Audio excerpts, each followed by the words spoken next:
Hey everybody, welcome back for another video. Today we're going to talk about October of 2022 and all of the excellent books I read. This is not a month of quantity, but definitely a month of quality.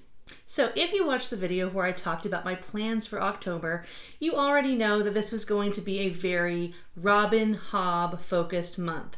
I caught up on everything in the realm of the Elderlings this year, and October was the month that I was to wrap it up and read Fitz and the Fool, the final trilogy in Realm of the Elderlings. And oh my gosh, you guys, it was absolutely immaculate. It was everything I hoped it would be. I mean, I really built it up in my head. It was everything I hoped it would be and more. So much to the point that I finished this series like 2 whole weeks ago, and I still haven't gotten over it. Like, yes, I've read other things. I'm gonna be okay, but like, I still think about it every day. And I have a couple opportunities coming up to talk about the series with some friends, and I'm really excited because I definitely need to verbally process. But I am going to make a dedicated, I don't know if it's going to be a full series review so much as it would be a like where to start, how to read it, how to go about it, because it is a 16 book series and I know that can be daunting.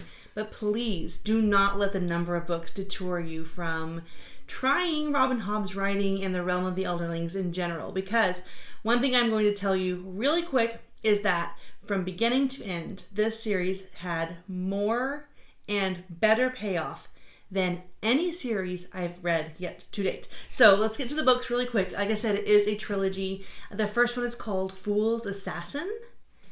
The second one is Fool's Quest.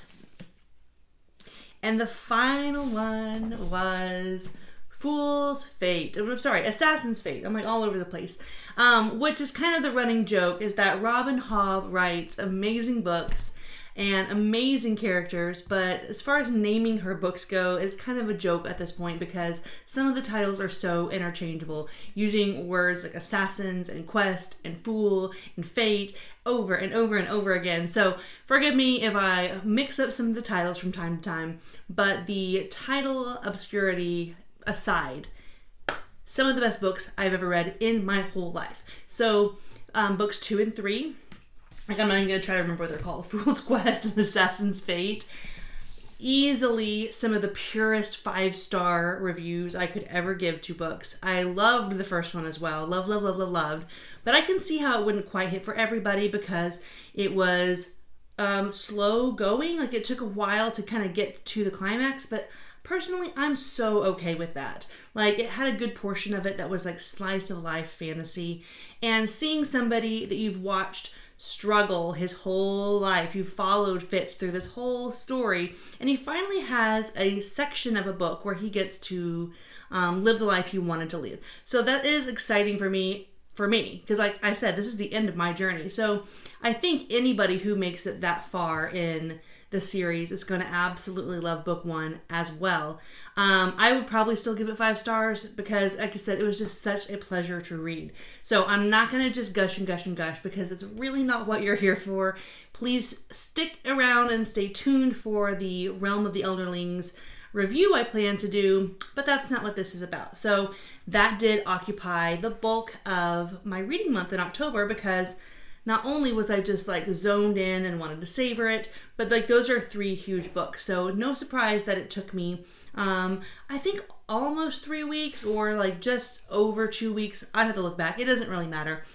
But after that, it took me almost a week before I could really get into any other book. I dabbled with probably, I'm not even joking, I probably got 10 to 20% in on 6 or 7 books before I could, like, I was like in it hard finishing these. Like, have you guys ever done the book depression thing? Post-book depression? I've had it happen to me in small doses several times before where like a whole day afterwards I'm just like melancholy. Like, I can't believe this story's over. I can't believe I'm not going to spend any more time with those characters that are my friends now. Like, I just can't believe it's over. Like, it happened to me with the Winter King, the Warlord Chronicles, because I loved it and it was so good. It definitely happened to me with the Dark Tower. It happened to me with Wheel of Time. Like, it's happened to me so many times where a book really affects me and it's hard to move on. But never, ever hasn't affected me like this. Like, it took me a week to feel like I cared enough about anything else in my life to read again, because this just knocked my socks off. So what I did come around to reading was, I don't have the actual book. I read it on my Kindle, and I did it on audio as well. I did The Exorcist, and it was amazing. Any other month, that is a contender for book of the month.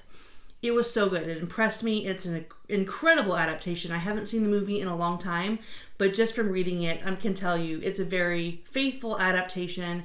Excellent movie, excellent book.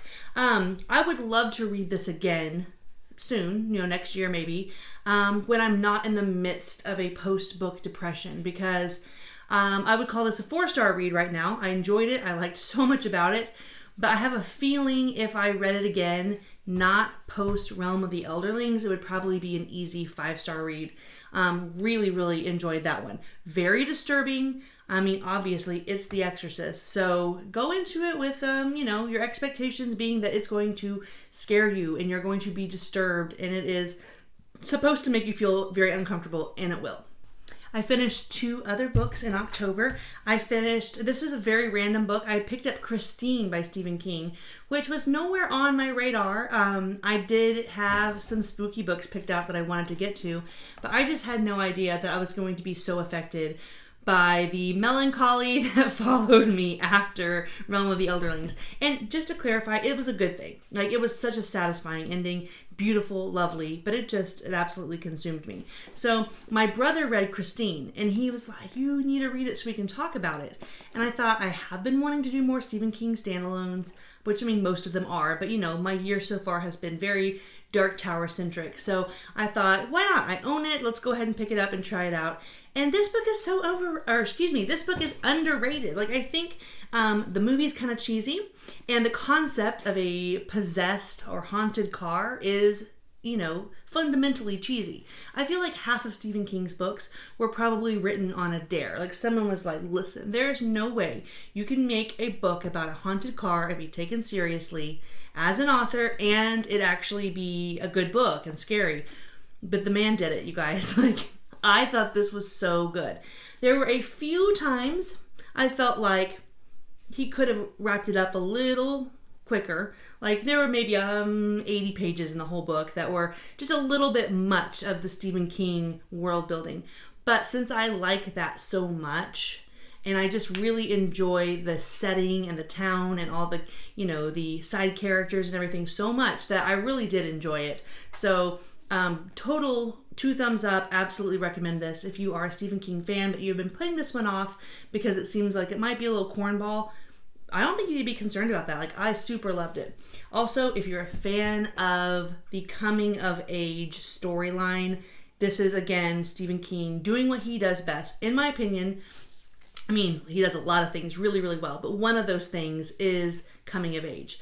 This story about this teenage boy, well, a couple, but specifically this one teenage boy, which a lot of it's from his perspective. I just love watching kids grow up from Stephen King's perspective.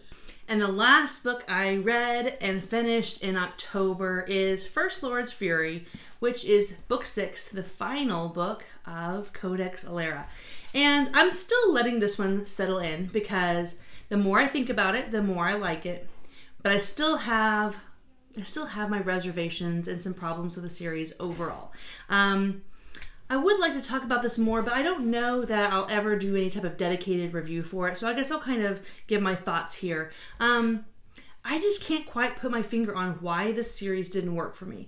Honestly, it did though. Like, if I were to give it a rating, I'd probably give it like a 6.4 out of 10 because there was so much I did like about it. But there was just something intangible that was missing from it for me, and I can't quite figure out what it was, because I did like a lot of the characters. I thought the magic system was really cool. It had some of the coolest fantasy races and fantasy world building that I've ever read. There was so much, like, it checked almost all the boxes on paper, but there was just something missing for me that I can't quite put my finger on. So the final book to me was a little bit of a disappointment. it felt like too big of a story for 6 books in some ways, which 6 books is a lot. So saying that feels like, okay, well maybe it just felt a little rushed. But really I feel like the type of story that it was probably could be told in 6 books. It just wasn't the right, I don't know, like maybe Jim Butcher just wasn't the right vehicle for the story, which is like wild to say because it's his story. But I don't know. I'm going to have to get back to you on this. Like maybe I'll make a short video when I have some more time to really think about the series overall. But honestly, I liked it more than I disliked it. There was a lot of things that I felt super, super unique in here that I've never seen before. And I do recommend it to people. Like, don't let me being kind of wishy-washy on it turn you away from it, because I know so many people who have really good taste who absolutely love the series and have read it multiple times, and every time they read it they get more out of it, and they're finding out like oh this was hinted at way in book 1, and apparently the layers are there, apparently it's put well together, but it just never quite clicked with me. So anyway, that's Codex Alera for me. I kind of hate being wishy-washy on things. I like to either love something or loathe it. So it's always weird for me when I find something that's kind of in the middle. So if you've read it, please let me know. Like, what am I missing? Is it a me problem? Something just didn't quite do it for me. So there you have it, everybody. I don't need to say more. I don't think my book of the month was absolutely Assassin's Fate. Assassin's Fate is one of the best books I've ever read in my entire life. And the one before it, which is, what is that, Fool's Quest? I'm telling you guys, I cannot keep these names straight. Yes, Fool's Quest wasn't far behind it. The amount of payoff, the amount of satisfactory ends being tied up and questions being answered and things coming full circle, I've just never seen the likes of it before. So stay tuned for my Robin Hobb gush video because you know it's coming. And as always, thank you so much for watching, and please drop in the comments and let me know, what are you planning to read in November? What did you read in October? What was the best thing you read? And guys, thanks for stopping by.